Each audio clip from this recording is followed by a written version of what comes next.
তেওঁ যদি গোটেই প্ৰেছ মিট কেইখন চাব খোজে তেওঁ মই কোৱা কথাটোকে কৈ আছে তেওঁ লাহে লাহে পাকিস্তানত যোৱাটো স্বীকাৰ কৰাৰ পথত আহি আছে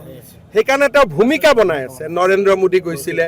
কি বৈদিক নে কাৰ নাম কৈ আছে মইতো জীৱনৰ নামেই শুনা নাই তেওঁ বোলে RSS আছিলে কোনোবা আদৱানীজীৰ ভিজিটৰ কথা কৈছে এনেকে তেওঁ নিজৰ ভিজিটটো জাষ্টিফাই কৰিব খুজি আছে যোৱাকালিৰ গোটেই দিনটো তেওঁৰ প্ৰেছ কনফাৰেন্সখনৰ লক্ষ্য হ'ল যে আৰু 6-7 দিনৰ মূৰত তেওঁ কৈ দিব যে মোদীও গৈছিল ময়ো গৈছোঁ সেইটোৰ ফালে তেওঁ বস্তুটো লৈ গৈ আছে আৰু তেওঁ একেদিন এটা প্ৰাইভেট ফাৰ্মো নিযুক্ত কৰিছে তেওঁ এটা মিডিয়া ফাৰ্ম এটা নিযুক্তি কৰিছে তেওঁক পৰামৰ্শ দিবৰ কাৰণে নামটো মোৰ লগত আছে গতিকে এইবিলাক থাকিলেও কি তাৰো দুটা মোৰ লগতে আহি পৰেগৈ গতিকে এইকেইদিন তেওঁ আণ্ডাৰ গাইডেন্স তেওঁ এটা পটভূমি বনাই আছে স্বীকাৰোক্তিৰ পথলৈকে সেইকাৰণে তেওঁ ক'ব লাগে মই পাকিস্তানত যোৱা নাই তেওঁ কৈছে মোদী কিয় গৈছে আৰে মোদী ভাৰতৰ প্ৰধানমন্ত্ৰী আজি অহাকালি যদি ভাৰত পাকিস্তান শীৰ্ষ সন্মিলন হয় পাকিস্তানৰ প্ৰধানমন্ত্ৰী দিল্লীত আহিব নহ'লে ভাৰতৰ প্ৰধানমন্ত্ৰী ইছলামাবাদত যাব কিন্তু লগত ভাৰতৰ বৈদেশিক পৰিক্ৰমা মানুহ থাকিব ৰৰ মানুহ থাকিব IB থাকিব পুৰা প্লেন মানুহ যাব যি কথা পাতিব প্ৰত্যেকটো কথা ৰেকৰ্ডিং হ'ব কিন্তু এখেত কাৰ নিমন্ত্ৰণত গ'ল এখেতে কাক জনাই থৈ গ'ল সেইখিনিতো কোনেও নাজানে আৰু মই আজি আপোনালোকক এটা কথা কৈছোঁ তেওঁ যি ধৰণে গৈছিল আৰু য'ত গৈছিল অত্যন্ত ঘৃণনীয় আৰু নিন্দনীয় মই ৰেডি হৈ আছোঁ অত্যন্ত ঘৃণনীয় আৰু নিন্দনীয় জেগাত তেওঁ গৈছিল যিখিনি কথা এতিয়া কৈ আছে মানে মই ক'লো নহয় যে মোদী ডাঙৰীয়া য'ত গৈছিল ৰাষ্ট্ৰৰ কামত গৈছিল তেওঁ য'ত গৈছিলে পাকিস্তানৰ কামত গৈছিলে ঘৃণনীয় নিন্দনীয় আৰু তেওঁ লোকসভাত যিবিলাক প্ৰশ্ন তাৰ পিছত কৰিছিলে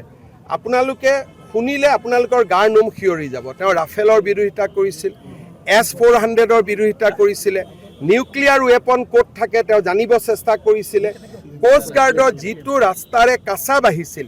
সেই ৰাস্তাটোত নতুনকৈ কিমান ছিকিউৰিটি হৈছে সেইবিলাক জানিবলৈ চেষ্টা কৰিছিলে আৰু 90জন ল'ৰাক তেওঁ পাকিস্তান এম্বেচিত লৈ গৈছিল ৰেডিকেলাইজ কৰিবৰ কাৰণে তেওঁ নিজৰ ল'ৰা ছোৱালীক ভাৰতীয় কৰি ৰখা নাই এতিয়া কৈছে মোৰ সৰু ল'ৰা ছোৱালী সৰু কাৰণেতো আপুনি চিটিজেনশ্বিপটো পৰিৱৰ্তন কৰাব নালাগে ডাঙৰ হ'লে নিজে যি কৰে কৰিব তেওঁ আজি 4 বছৰীয়া 8 বছৰীয়া ল'ৰাজনক নুসুধাকৈ ল'ৰাজনৰ ভাৰতীয় নাগৰিকত্বটো পৰিৱৰ্তন কৰাৰ অধিকাৰ তেওঁ আছে নেকি গতিকে যিবিলাক কাম তেখেতে কৰিছে ৰাষ্ট্ৰৰ কাৰণে ঘৃণনীয় ৰাষ্ট্ৰৰ কাৰণে চিন্তনীয় আৰু মইতো নিশ্চিত যে 10 ছেপ্টেম্বৰত এই ঘটনাবোৰ দিয়াৰ পিছত তেওঁৰ পৰিবাৰৰ পাছপোৰ্ট কেঞ্চেলো হ'ব আৰু বহুত কিবা কিবি একশ্যন হ'ব কাৰণ এই ভদ্ৰ মহিলাগৰাকীয়ে ভাৰত আৰু পাকিস্তানৰ মাজতে 19 বাৰ অহা যোৱা কৰিছে সেই সময় 19 টাইমছ আৰু মেক্সিমাম খোজকাঢ়ি আৰু নহ'লে নেপালেদি মানে চিধাকৈ দিল্লীত প্লেনত উঠিব লাগে কোনো দিনে চিধাকৈ নাযায় হয় আটাৰী বৰ্ডাৰ দি খোজকাঢ়ি নহ'লে ভায়া নেপাল মানে একজেক্টলি যিবিলাক কৰা বুলি কাৰণে আমি মানুহক ঘিণ কৰোঁ 19 বাৰ আপ এণ্ড ডাউন কৰিছে 19 বাৰ 19 টাইমছ এইটোতো অকল গৌৰৱ গগৈৰে নহয় তেওঁৰ ঘৰৰ পত্নী বা যি আছিল 19 টাইমছ ইণ্ডিয়া পাকিস্তানৰ মাজত কোনে অহা যোৱা কৰিছে আজিলৈকে গতিকে গোটেইবিলাকৰ প্ৰমাণ আমাৰ লগত আছে কাগজখিনি দিল্লীৰ পৰা আহি পাওঁতে অলপ ফৰ্মেলি আহিবৰ কাৰণে সময় লাগে মই মাত্ৰ অপেক্ষা কৰিছোঁ আৰু মইতো বাৰে বাৰে কৈ আছোঁ মই যদি ভুলকৈ কৈছোঁ মোৰ নামত কেছ এটা দিলেই হয় আজিতো বহুতবাৰ তেওঁ কেছ দিম বুলি কৈতো দিয়া নাই এইকেইদিন পটভূমি বনাই আছে এইকেইদিন পটভূমি বনাই আছে যে মোদীও গৈছিল ময়ো গৈছোঁ তাৰমানে আৰে মোদী আৰু তেওঁ একে নেকি তেওঁৰ ক'ৰ কি এটা মালৰ নাম কৈ আছে কিবা বৈদিক নে ফৈদিক আমি নামে শুনা নাই কাৰ কথা কৈ আছে মই বুজিয়ে পোৱা নাই মানে যি পায় অসমৰ মানুহক তেওঁ ভাবিছে যে আমাৰ মানুহৰ একোৱেই নাই মইতো এইবিলাক দেখি মোৰ এনেকুৱা লাগে যে মানুহটোৱে অসমীয়া মানুহৰ মূৰত একো নাই বুলি ভাবি আছে নেকি যে কোনোবা বৈদিক গৈছিলে এইটো ক'ৰ মানুহ কি কথা আটা পাতা আমি নাজানো ফটো এখন দেখাই কৈছে এওঁ তেতিয়া মইতো ষ্টেটমেণ্ট চালোঁ সেই সময়তে মোদীয়ে কৈছে যে এই মানুহটোক এৰেষ্ট কৰিব লাগে বুলি in that point of time সেই সময়তে গতিকে এই গোটেই কথাবিলাক তেওঁ বেলেগৰ কথা নৰেন্দ্ৰ মোদী কিয় গৈছিল, আদৱানীজী কিয় গৈছিল? আদৱানীজী তাত মন্দিৰ এটাৰ উদ্ঘাটন আছিলে, সেই মন্দিৰটোৰ উদ্ঘাটনৰ কাৰণে গৈছিল, এইটোতো সকলোৱে জানে। আৰু আদৱানীজী ঘূৰি অহাৰ পিছতো ভাৰতীয় জনতা পাৰ্টীয়ে আদৱানীজীৰ পাকিস্তান ভ্ৰমণক কি ধৰণে মন্তব্য কৰিছিল এইবোৰতো অন ৰেকৰ্ড আছে।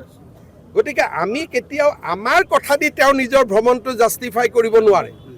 আমি এইবিলাকৰ ওপৰত এতিয়া মোক কৈছে বাংলাদেশ কিয় গৈছে? আৰে বাংলাদেশ আমাৰ মৈত্ৰী ৰাষ্ট্ৰ আছিল। নুমলীগড়ৰ তেল আমি বাংলাদেশত বিক্ৰী কৰোঁ, আজিও পাইপলাইন গৈছে। আৰু মই লুকাই যোৱা নাই নহয়, মই সোণোৱাল ডাঙৰীয়াৰ অনুমতি লৈ গৈছোঁ, পাৰ্মিশ্যন লৈ গৈছোঁ। তেওঁ মোক এডভান্টেজ আছামোৱানত পঠাইছে, আৰু এইখন আমাৰ বন্ধু ৰাষ্ট্ৰ আছিলে। এতিয়া যদি মোক কালি কয়, কালি পৰহি ধৰক ভূটান আমাৰ কিবা কাৰণত শত্ৰু হৈ গ'ল, আজি মই ভূটানত কিয় গৈছোঁ বুলি প্ৰশ্নটো হ'ব পাৰে নেকি? আজিতো ভূটান মৈত্ৰী ৰাষ্ট্ৰ। গতিকে তেওঁ কোনোবা এটা প্ৰাইভেট ফাৰ্মক লগত লৈ এই জবাব প্ৰশ্ন দি আছে, আৰু সেইবিলাকে তেওঁক আৰু কষ্ট দিব। কাৰণ মানুহে মোদীক তুলনা কৰাটো ভাল নাপায়। মোদীৰ সমালোচনাৰ বহুত ওপৰত গুচি গ'ল। নৰেন্দ্ৰ মোদী আৰু গৌৰৱ গগৈ তুলনা নহয়। তেওঁ এইবিলাক কৰি কৰি নিজক নিজে আৰু বেছি ভালনাৰেবল কৰি গৈ আছে। যিকোনো খবৰৰ বাবে যোগাযোগ কৰক 7099017330 লগতে 7099017110 নম্বৰত।